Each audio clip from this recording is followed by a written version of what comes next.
அஸ்ஸலாமு அலைக்கும் வரஹ்மத்துல்லாஹி வரகாத்துஹு. உஸ்வத்துன் ஹசனா இஸ்லாமிய மகளிர் கல்லூரியில் பேராசிரியராக பணிபுரியக்கூடிய ஆலிமா முர்ஷிதா உங்களுடன் 5 நிமிட மதரசாவிலிருந்து ஒரு சிறிய தகவலை பகிர்ந்து கொள்கிறேன். ஆரம்பமாக இஸ்லாமிய வரலாறு. ரமலானின் கடமையும் ஈது மகிழ்ச்சியும். ஹிஜ்ரி 2ஆம் ஆண்டு ரமலான் நோன்பு கடமையானது. இதே ஆண்டில் ஃபித்ரா மற்றும் ஜக்காத்திற்கான கட்டளைகளும் இறங்கின. ரமலான் நோன்புக்கு முன்னதாக ஆஷுரா நோன்பு நோக்கப்பட்டது. ஆனால் இது விருப்ப நோன்பாகும். அன்னலார் மதினா வந்தபோது மதினாவாசிகள் 2 நாட்களில் வேடிக்கை விளையாட்டு என விழா கொண்டாடி மகிழ்வதை கண்டதும் இது என்ன நாட்கள் என்று நபிகளார் வினவினார்கள். அதற்கு சஹாபாக்கள், நாங்கள் அறியாமை காலத்திலிருந்தே இந்த 2 நாட்களில் கொண்டாடுவதை வழக்கமாக கொண்டுள்ளோம் என்றனர். பிறகு அன்னலார், இதைவிட மேலான சிறப்பு வாய்ந்த 2 நாட்களை அல்லாஹ் வழங்கியுள்ளான் என்றார்கள். அவை ஈதுல் ஃபித்ர் மற்றும் ஈதுல் அல்ஹாவாகும். முடிவாக ஹிஜ்ரி 2ஆம் ஆண்டு ஷவ்வால் பிறை 1இல் முதல் முறையாக ஈது கொண்டாடப்பட்டது. ஈது என்ற இந்த மகிழ்ச்சி கொண்டாட்டம் வெற்றி கண்ணியம் என்னும் மகுடத்தை முஸ்லிம்களின் தலையில் சூட்டிய பிறகு அல்லாஹ் தஆலா இந்த நாளை வழங்கினான். முஸ்லிம்கள் தங்கள் வீடுகளிலிருந்து கிளம்பி தக்பீர், தஸ்பீஹ், தஹ்மீத் ஆகிய முழக்கங்களுடன் திடலுக்கு சென்று ஈது தொழுகையை நிறைவேற்றிய போது அவர்களின் உள்ளங்களில் அல்லாஹ்வின் அருட்கொடைகள் நிரம்பி இருந்தன. இதற்கு நன்றி செலுத்தும் உணர்வுடன் 2 ரக்காத் நஃபில் தொழுகையில் இறைவன் முன் தலை தாழ்த்தி நின்றிருந்தனர். இரண்டாவதாக அல்லாஹ்வின் ஆற்றல். உலகின் மிகப்பெரிய இயந்திரம். மனிதனே இந்த உலகின் மிகப்பெரிய இயந்திரமாவான். அல்லாஹ் தஆலா இவனை விந்தையான அச்சிலே வார்த்தெடுத்துள்ளான். ஒரு துளி விந்திலிருந்து படிப்படியாக இரத்தம் கட்டியாக, பிறகு சதையாக மாறினான். பிறகு அதில் எலும்புகளை அமைத்தான்.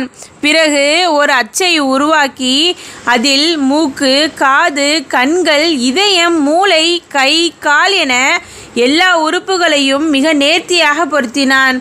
இந்த ஏற்பாடு எல்லாம் ஒரு இருட்டறைக்குள் நடைபெறுகிறது. அந்த இருட்டறையை சுமந்து கொண்டிருக்கும் தாய்க்கோ அல்லது தந்தைக்கோ உள்ளே நடைபெறும் மாற்றங்கள் தெரியாது. படைப்புகளிலேயே மனித படைப்புதான் மகத்தானது. அதை படைத்தவன் எவ்வளவு மகத்தானவன்! சுபஹானல்லாஹ். மூன்றாவதாக ஒரு ஃபர்லை பற்றி.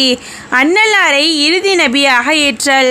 குர்ஆனில் அல்லாஹ் தஆலா கூறுகிறான், முஹம்மது நபி ஸல்லல்லாஹு அலைஹி வஸல்லம் அவர்கள் அல்லாஹ்வின் தூதராகவும் இறுதி நபியாகவும் இருக்கிறார்கள். விளக்கம்: நபியவர்கள் அல்லாஹ்வின் இறுதி நபியாகவும் ரசூலாகவும் இருக்கிறார்கள். ஆகவே அன்னலாரை இறுதி நபி என்றும் இவர்களுக்கு பிறகு இறுதி நாள் வரை இனி எந்த நபியும் வரமாட்டார்கள் என்றும் நம்புவது ஃபர்லாகும். நான்காவதாக ஒரு சுன்னத்தை பற்றி. இஸ்மது சுர்மா இடுதல்.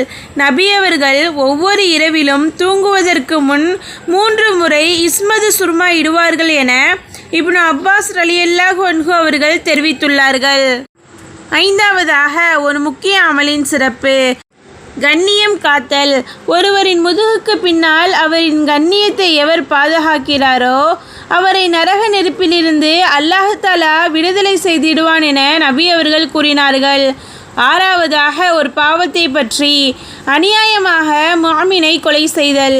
அல்லாஹ் தஆலா எல்லா பாவங்களையும் மன்னிப்பான். ஆனால் அவனுக்கு இணை வைத்த நிலையில் இறந்தவனையும் குற்றமில்லாத முஅமினை கொலை செய்தவனையும் மன்னிக்கவே மாட்டான் என நபி அவர்கள் கூறினார்கள். ஏழாவதாக உலகத்தை பற்றி. முஅமின்களுக்கு இவ்வுலகம் சிறைச்சாலை.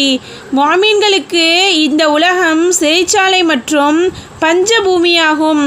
எப்போதும் அவர் இவ்வுலகை விட்டு செல்கிறாரோ அந்த 2இலிருந்து விடுபட்டு விடுகிறார் என்று நபி ஸல்லல்லாஹு அலைஹி வஸல்லம் அவர்கள் கூறினார்கள்.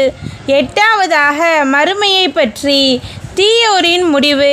குர்ஆனில் அல்லாஹ் தஆலா கூறுகிறான், அவன் பொய்ப்பிக்கும் வழிகேடர்களில் ஒருவனாக இருந்தால் கொதிக்கும் நீரும் நரகில் நுழைவதுமே அவனுக்கு விருந்தாகும். 9ஆவதாக நபி வழி மருத்துவம். வாந்தி.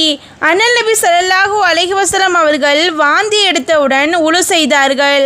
விளக்கம்: வாந்தி எடுப்பதால் இரைப்பை சுத்தமடைகிறது, அது வலுவடைகிறது, கண் பார்வை கூர்மையாகிறது, தலைபாரம் நீங்குகிறது. இவை தவிர இன்னும் அநேக பயன்கள் உள்ளன என்று அல்லாமா இப்னு கையிம் ரஹ்மத்துல்லாஹி அலைஹி அவர்கள் குறிப்பிட்டுள்ளார்கள். 10ஆவதாக குர்ஆனின் அறிவுரை. அல்லாஹ்வின் பால் மீளுங்கள். குர்ஆனில் அல்லாஹ் தஆலா கூறுகிறான்: நம்பிக்கையாளர்களே, நீங்கள் வெற்றி பெறும் பொருட்டு நீங்கள் அனைவரும் பாவ மன்னிப்பு கோரி அல்லாஹ்வின் பால் மீளுங்கள். அல்ஹம்துலில்லாஹ். அஸ்ஸலாமு அலைக்கும் வரஹ்மத்துல்லாஹி வபரகாத்துஹு.